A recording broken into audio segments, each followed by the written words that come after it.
शरीर का नाम बीके ज्योति।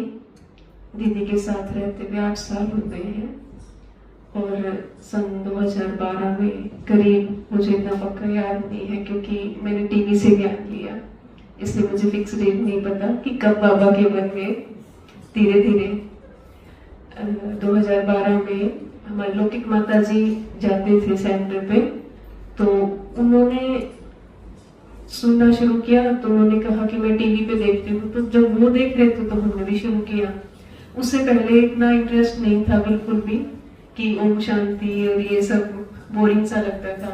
कई बार मुरली सामने आ जाती थी तो सोचती थी क्या है रावण माया, ये क्या क्या चीज है, ये कुछ भी समझ में नहीं आता है। तो हिंदी ही, लेकिन पता ही नहीं, तो समझ से बाहर है।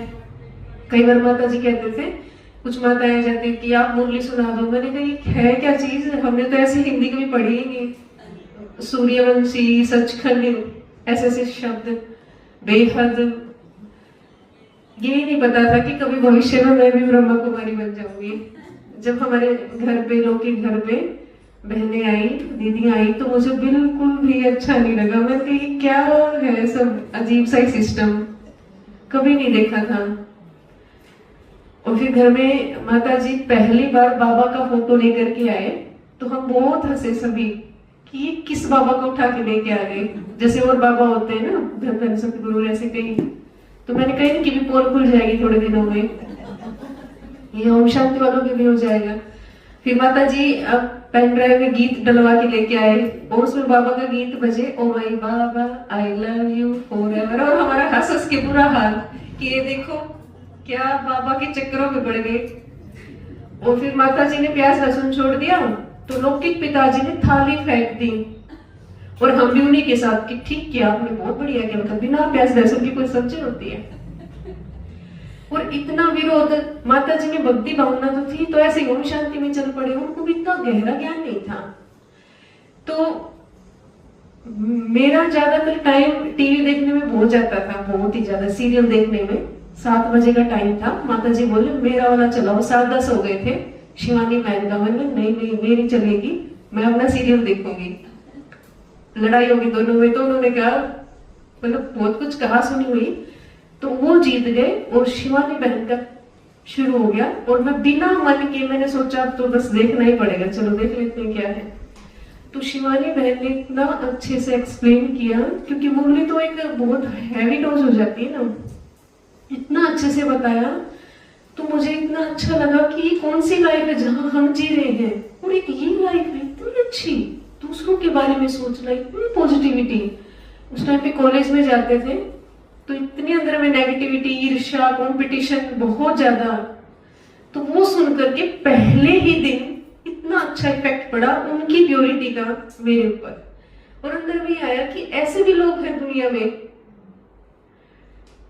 और बस वो पहला दिन था, तब से डेली देखना शुरू किया और देखते देखते 1 साल हो गया। केवल टीवी पे, बाहर नहीं गए किसी सेंटर पे।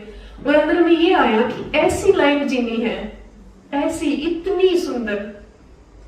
फिर सेंटर से जुड़े, संडे संडे को जाते थे, तो जाते थे ना तो जैसे बाबा के पास बैठते कमरे में, कुछ नहीं पता था बाबा क्या है, लेकिन जैसे खींच रहा है बाबा, वो प्यार कर रहे हैं, हमें नहीं करना पड़ रहा, क्योंकि पहले वाले थे ना। तो बाबा ने किस तरह खींचा, मुझे ना मुरली समझ में आती थी, ना कोर्स हुआ था मेरा, शिवानी बहन का ही सुना था, पर अंदर में ये हो गया था कि बस यही मेरा परिवार है, बस यही लाइफ है जो है। मैं बीएससी में ही एमएससी की तैयारी कर रही थी कि मुझे टॉप करना है, गोल्ड मेडल लेना है, और मेरे नाम से पहले डॉक्टर ज्योति लगना चाहिए। मतलब इतना पढ़ने का, नाम मान शान का बहुत वो था। लेकिन जब बाबा का ज्ञान अंदर में गहराई से चला गया, मुझे पढ़ाई से वैराग आ गया, और मैं रोज की 8-10 मुरलियां किताब के अंदर रख के पढ़ती थी। लौकिक पिताजी कहते बेटा इतनी पढ़ाई नहीं पढ़ती, वो सोचते शायद बुक्स पढ़ रही है, अपनी लगी हुई है, लेकिन मेरे उनके अंदर मुरलियां होती थी, पढ़ती रहती। मुझे नहीं पता क्या चीज, क्यों इंटरेस्ट आ रहा है इतना, बस पढ़ रही हूँ। जैसे अंदर में इतना वो, कहीं से भी बाबा की कोई गाड़ी निकल जाती है जिसपे स्टिकर लगा होता है ना, बस मेरे से आगे चला ही नहीं जाता था कि बस हम चल नहीं सकती, बस मैंने बाबा को देख लिया। मतलब किस तरह कौन खींच रहा है मुझे ही नहीं पता था। क्योंकि बाबा को तो पता था ना कि सेवा करनी है, और अंदर में ये आ गया कि हाँ बस यही लाइफ, ब्रह्मा कुमारी जीवन। फिर सेंटर पे जब जाना शुरू किया तो देखा तो बहनों को तो बहुत सेवा करनी पड़ती है, ये तो सुबह से शाम साड़ी में लगी हुई है, ये तो बड़ी डिफिकल्ट लाइफ। बहनों को देखा सेवा करते हो, ऊपर नीचे झाड़ू पोछा बहुत सेवाएं करती है बहनें, बहुत ज्यादा। तो अंदर में फिर ये आ गया कि भाई सेंटर पे तो नहीं रह सकते, ये तो टीवी में ही अच्छा लग रहा था। और लौकिक माता जी को भी डर था, क्योंकि संस्कार मेरे थोड़े ज्यादा ही कड़े थे, लड़ाई झगड़े के, ईगो बहुत ज्यादा, कुछ भी बोल देना, कैसा भी बोल देना, ये था कि बस मैं ही हूँ, बस कुछ हूँ वो। तो लौकिक माता जी को भी ये डर था कि सेंटर पे तो तेरा रहना मुश्किल है, कहीं दीदियों के साथ ही ना लड़ाई शुरू कर दे। लेकिन अंदर में ये था कि मैं बाबा के बिना जी नहीं सकती, कहाँ जाऊं। अंदर में ये था जॉब करूंगी और अलग रहूंगी, सेंटर में नहीं रहूंगी। चलो 1 साल मैंने टीचिंग की, प्राइवेट स्कूल में जाती थी पढ़ाने, लेकिन वो 1 साल मेरा मुश्किल हो गया निकलना। मेरा घर पे जी ही नहीं लगे, मन ही नहीं लगे। लौकिक माता जी कहती है अब तो यहाँ पे तो कुछ कुछ खाती रहती, सेंटर पे थोड़ी मिलेगा। तो मैंने कहा कुछ भी हो, पर अब मैं रह नहीं पा रही हूँ, अब मैं नहीं रह सकती, क्योंकि उनको मेरा धन भी नहीं चाहिए था। वो कहते हमें नहीं चाहिए तो अपना बैंक में जमा कर।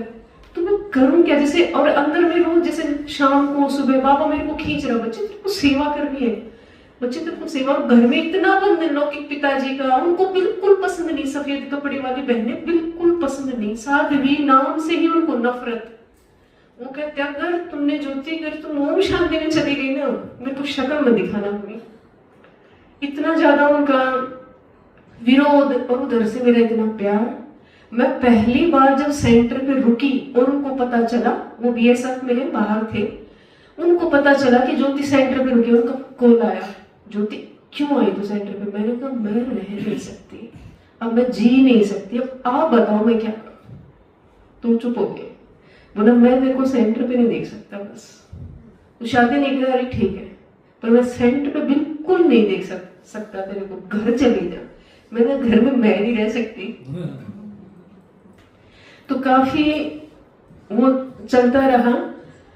उन्होंने जब मैं आई तो उन्होंने कहा ठीक है मैं तुम्हें कुछ भी नहीं दूंगा, मुझे जरूरत भी है। मैंने कहा मुझे कोई जरूरत भी नहीं है, मेरी पालना भगवान करेगा, आप नहीं करोगे। तो मैं घर से जब निकली तो मेरे पास कुछ नहीं था, पैसे भी नहीं थे कि भाई। और जब सेंटर पे गए तो भी नई नई दीदियां थी, हम पहले ग्वालियर में रहते थे, बाद में हरियाणा में आए। लेकिन अंदर में इतना नशा, मुझे चाहे कुछ ना मिले, चाहे खाने को ना मिले, चाहे कुछ भी ना मिले मेरे को, पर बस मेरे को बाबा मिल गया, सेंटर मिल गया, बस अब और कुछ नहीं चाहिए। और ये मेरे को 8 साल हो गए, मुझे अंदर से अभी भी ये लगता है कि बस मेरे को जो पाना था वो मैंने पा लिया है, बस अब कुछ भी नहीं चाहिए, मुझे कुछ भी नहीं चाहिए। आज तक मुझे 8 साल हो गए, कभी ये नहीं मन होता कि घर जाऊं वहां पे।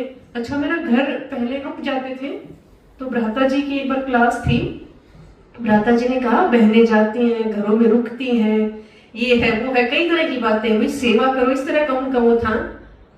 मेरे को 60 साल हो गए, मैं एक रात अपने घर नहीं रुका, बस ये बात मेरे अंदर में इतनी चलेगी। मैंने कहा मैं भी आज के बाद एक रात भी नहीं रुकूंगी, बस जाऊंगी और आऊंगी, बस उनकी क्लास करा के दीदी को साथ लेके। तो मैं भी लोग के घर में जाती हूँ, उसी दिन केवल 1-1.5 घंटा रुक करके, और दीदी ही सुनाते हैं और वापस आ जाते हैं। और वो भी जब लौकिक पिताजी छुट्टी आते हैं तभी जाते हैं। बस ये और भी पक्का हो गया कि बस मेरा जो परिवार है, मेरा जो घर है, बस बाबा का घर है और कुछ नहीं। और मेरा कभी संकल्प नहीं आता कि मेरे को इस चीज की कमी है, मैं घर वालों से पैसे मांगू, बिल्कुल नहीं। मैं हर चीज के बिना रह सकती हूँ। इतनी बढ़िया लाइफ, इतना अच्छा, बहुत बहुत खुश हूँ मैं अपनी लाइफ में। कईयों को लगता है कि देखो बहने सफेद साड़ी और त्याग लगता है उनको, पर बाबा कहता है ना त्याग में ही भाग्य है। और इसका ये जो मेरा ईगो था, एटीट्यूड था, लड़ाई झगड़ा था, वो दीदी की वजह से कम हुआ। दीदी हमारे बहुत निर्माण चित्त हैं, इतने निर्माण चित्त हैं, बहुत ही ज्यादा। तो उनको देख देख करके अंदर में आता था कि ये इतनी बड़ी हस्ती इतनी झुकी हुई है, तुम्हारे में क्यों इतनी खिंचातान है। तो उनको देख करके, जैसे कहते ना ब्रह्मा बाबा को देख करके बच्चे, तो ऐसे हमारे लोग दीदी जी हैं, हमें अपनी माँ की तरह प्यार देते हैं, दूसरे कभी माँ की याद आती ही नहीं है। हालांकि लौकिक माता जी आते हैं सेंटर पे, हम भी कई बार उनके घर चले जाते हैं, पर वो मोह खत्म हो गया। दीदी जी ने इतना प्यार दिया है दिल से, ऐसे नहीं सेंटर वाली दीदी बड़ी दीदी नहीं, हम ऐसे रहते हैं दीदी के साथ जैसे माँ और बेटी रहते हैं। और दीदी बहुत अच्छी पालना ज्ञान की, योग की, कई कई देर तक दीदी दृष्टि योग कराते हैं। तो उस दृष्टि योग से अंदर के जो कड़े संस्कार थे बोलने के, ईगो के, वो धीरे धीरे धीरे धीरे खत्म होते जा रहे हैं। पूरे तो नहीं हुए हैं पर धीरे धीरे खत्म होते जा रहे हैं। तो मैं अपने को बहुत भाग्यशाली समझती हूँ कि बाबा मिला और इतनी अच्छी दीदी मिल गई, तपस्वी। तो दीदी जी का भी बहुत बहुत बहुत थैंक्स, पूनम दीदी जी का भी, शिवानी दीदी का भी, हमें यहाँ आने का मौका दिया। आप सभी से मिलकर भी बहुत अच्छा लग रहा है। ओम शांति।